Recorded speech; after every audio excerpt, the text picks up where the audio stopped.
جی معزز سامعین کرام السلام علیکم۔ ایک اور نئے ادبی موضوع کے ساتھ آپ کی خدمت میں حاضر ہیں۔ آج ہم ایک اور مشہور شعری صنف جو ہے واسوخت، اس کے حوالے سے آج ہم کچھ بات کریں گے۔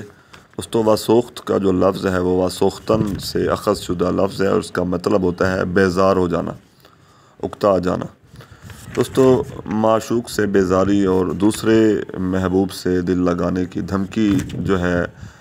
جب شعر کی صورت میں دی جاتی ہے تو یہ شعری صنف واسوخت کہلاتی ہے۔ غزل میں ہم دیکھتے ہیں کہ محبوب جو ہے وہ معشوق کے ظلم جو ہے وہ سہتا رہتا ہے اور احتجاج کی اس کے اندر ہمت اور طاقت نہیں ہوتی، مگر واسوخت میں تھوڑا سا فرق یہ ہے کہ محبوب جو ہے وہ ظلم سہتا ہے اور پھر دوسرے محبوب بنانے کی دھمکی بھی دیتا ہے اور یہ ہمت بھی رکھتا ہے کہ وہ احتجاج کر سکے۔ واسوخت کسی خاص حیت میں نہیں لکھی جاتی، اس میں روانی اور تسلسل کی خصوصیات بھی ہوتی ہیں،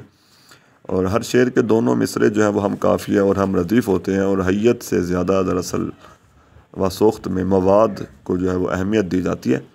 اور ہر شعر جو ہے وہ معنوی اعتبار سے ایک انفرادی اہمیت کا حامل ہوتا ہے۔ مثلاً شاہ حاتم کے واسوخت کے اشعار جو ہیں وہ ملاحظہ کیجئے۔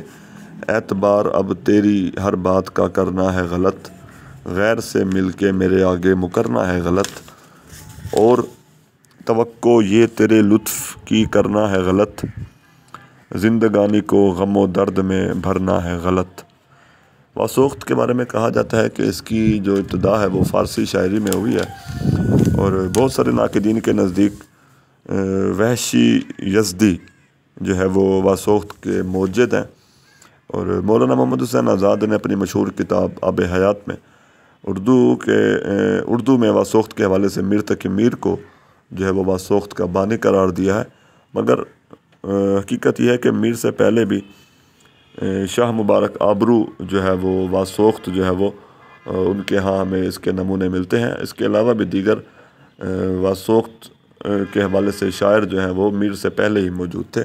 تو میر تقی میر کو واسوخت کا بانی جو ہے وہ قرار دینا، یہ بات جو ہے وہ کسی حد تک